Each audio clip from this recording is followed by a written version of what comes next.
అనంతపురం నగరంలో వివాదాస్పదంగా ఉన్న ఒక భవనానికి ఆసుపత్రి అనుమతులు, ఫైర్ అనుమతులు ఎలా ఇస్తున్నారో అధికారులు సమాధానం చెప్పాలని న్యాయవాది సత్యనారాయణ రెడ్డి డిమాండ్ చేశారు. నగరంలోని సాయినగర్లో ఉన్న శ్రీనివాస హాస్పిటల్ వివాదంపై ఆయన జిల్లా కలెక్టర్కు ఫిర్యాదు చేశారు. నవంబర్ 23న ఈ ఆసుపత్రి విషయంలో గొడవ జరిగింది. తమను అరెస్టు చేశారన్నారు. ఇందులో 30% షేర్ హోల్డర్గా ఉన్నానని, అక్కడ భవనం పూర్తిగా డ్యామేజ్ అయిందని అధికారులు స్పష్టంగా రిపోర్ట్ ఇచ్చారన్నారు. అయితే ఇలాంటి భవనానికి అగ్నిమాపక శాఖ అధికారులు ఎలా అనుమతులు ఇచ్చారో సమాధానం చెప్పాలన్నారు. మరోవైపు డిఎంఎన్హెచ్ఓ టెంపరరీ రిజిస్ట్రేషన్ ఎలా అనుమతిస్తుందని నిలదీశారు. 4 రోజుల క్రితం కూడా ఈ కేసులో 3 వ్యక్తులను అరెస్టు చేశారన్నారు. ఇలాంటి వివాదాస్పదంగా ఉన్న వాటికి ఫైర్ అనుమతులు వైద్యారోగ్య శాఖ ఎలా అనుమతులు ఇస్తుందని ప్రశ్నించారు. ఇదే అంశంపై జిల్లా కలెక్టర్కు ఫిర్యాదు చేశానన్నారు. దీనిపై చర్యలు తీసుకోవాలని ఆయన విజ్ఞప్తి చేశారు. అలాగే మున్సిపల్ అధికారులకు కూడా ఆక్యుపేషన్ సర్టిఫికేట్ కూడా తన సంతకం లేకుండా ఇవ్వొద్దని వినతి పత్రం అందజేశారు. ఎవరైనా సరే దీనికి అనుమతులు ఇస్తే చట్టపరంగా వారు కూడా బాధ్యులవుతారని సత్యనారాయణ రెడ్డి హెచ్చరించారు. అనంతపురం పట్టణంలో సాయినగర్లోని పాత పావని హాస్పిటల్ విషయం మీడియాతో పాటు జిల్లా అధికారులతో పాటు ఈరోజు జిల్లా ప్రజలందరికీ తెలిసిన విషయమే. గత 6 నెలల నుంచి జరుగుతున్నటువంటి గలాటాలన్నీను మీ అందరికీ తెలుసు. నవంబర్ 23వ తారీఖున ఆ బిల్డింగ్లో గలాట, తర్వాత మా పైన criminal case, attempt murder, arms యాక్సిడెంట్లో నవంబర్ 24వ తారీఖున మేమంతా దాదాపు 15 మంది రిమాండింగ్ అయిన విషయం మీ అందరికీ తెలుసు. అందులో భాగంగా 4 రోజుల క్రితం మరీ 3 కూడా పోలీసులు అరెస్ట్ చేసి రిమాండ్కి పంపించారు. ఓకే, ఇదంతా బాగుంది. ఇదంతా పక్కన పెడితే ఒక పక్క పోలీసులు ఏమో పార్ట్నర్ల మధ్యలో గొడవ వచ్చిందని చెప్పని క్రిమినల్ కేసులు పెట్టి ఇప్పటికీ రిమాండ్కి పంపిస్తున్నారు. ఇంకా ఏరి మరో పక్కేమో ఆశ్చర్యకరమైన విషయం ఏంటంటే, నాకు జిల్లా ఫైర్ ఆఫీసర్ వాళ్ళు ఫైర్కి అప్లై చేస్తే మేము రిమాండ్కి పోయిండే కాలంలో నవంబర్ 24వ తారీఖు మేము రిమాండ్కి పోతే డిసెంబర్లో ఫైర్ ఎన్ఓసికి రికమెండ్ చేస్తాడు జిల్లా ఫైర్ ఆఫీసర్ శ్రీనివాసరెడ్డి గారు, లింగమయ్య గారు. మాకు ఆశ్చర్యమైంది.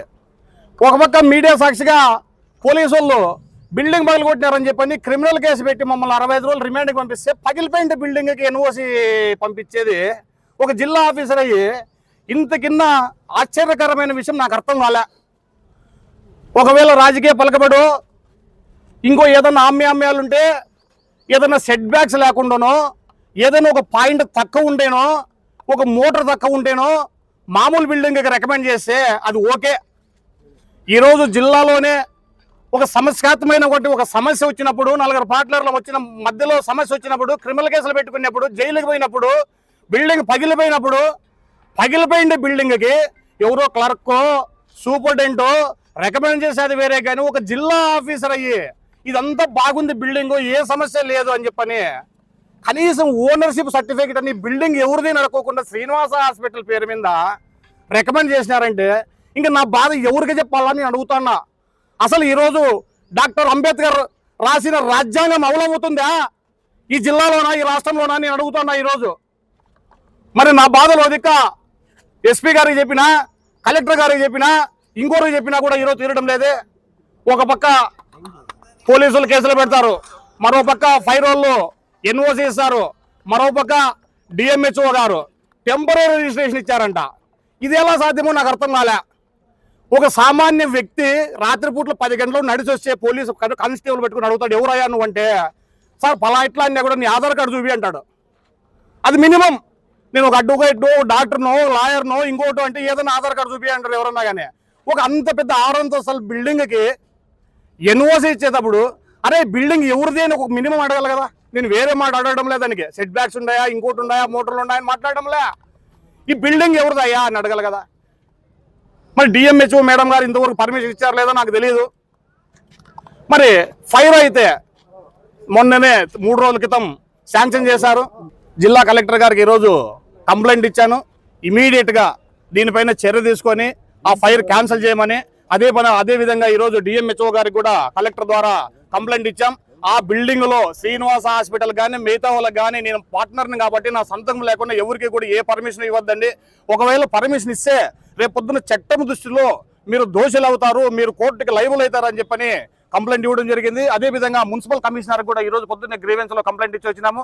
ఆక్యుపేషన్ సర్టిఫికెట్ ఎటువంటి పరిస్థితుల్లో ఎవరికి వేరే వాళ్ళకి ఇవ్వకూడదు, మా సంతకం లేకుందని చెప్పి ఇచ్చి వచ్చినాము. మరి దీనిపైన ఇంత జరుగుతున్నా కూడా ఏదో మేమేదో దౌర్జన్యం చేసినట్ల ఈ రోజు అందరూ వాళ్ళంతా క్రియేట్ చేస్తారా? ఇప్పటికన్నా ఈ అనంతపురం పట్టణ ప్రజలు, అనంతపురంలో చాలా మేధావులు ఉన్నారు, నాయకులు ఉన్నారు, ప్రజాస్వామ్యవాదులు ఉన్నారు, సిపిఐ పార్టీ, సిపిఎం పార్టీ, అన్ని ప్రజా సంఘాలు ఉన్నాయి. ప్రతి ఒక్కరు ఈ నిమిషానికన్నా కనీసం స్పందించాలని చెప్పి నేను కోరుకుంటున్నా. ముఖ్యంగా సార్, ఈ రోజు జిల్లా అధికారులు చేసి ఇటువంటి పనులందరికీ ఈ రోజు ప్రభుత్వానికి కూడా చెడ్డ పేరు వస్తుందని చెప్పి నేను ఈ రోజు ఈ అనంతపురం ఎమ్మెల్యేకి, మంత్రులకి, అందరికీ, ప్రజాపతులకు కూడా తెలియజేస్తున్నా. మీరు కూడా స్పందించండి. ఈరోజు చంద్రబాబు నాయుడు గారు ఏమో చెప్తారు, నేను ఖచ్చితంగా నిజాయితీ పరిపాలన అందిస్తున్నామని. మరి ఈరోజు జిల్లా అధికారులు చేస్తానేది ఏంది సార్? ఇంత గలాడు చేసి క్రిమినల్ కేసులు పెట్టింటే, బిల్డింగ్లకే పగిలిపోయింటే, బిల్డింగ్లకే ఒక జిల్లా ఆఫీసర్ ఎన్ఓసి ఇస్తాడంటే, ఒక డిఎంహెచ్ఓ గారు రికమెండ్ చేస్తారంటే, ఇంతకిన్న ఘోరమైంది ఇంకేమన్నా ఉందా అని అడుగుతాండా. సామాన్య ప్రజలు ఈ రోజు బతికేకుందా అని అడుగుతాండా. కాబట్టి దయచేసి ప్రజాస్వామ్యాన్ని కాపాడండి, నిజాయితీగా ఉండండి. జిల్లా ఆఫీసర్లు అందరూ నిజాయితీని, నీతిని కాపాడమని చెప్పి మరొక్కసారి మిమ్మల్ని అందరినీ నేను హృదయపూర్వకంగా మీ అందరికీ మీడియా సాక్షిగా తెలుసుకుంటున్నా సార్.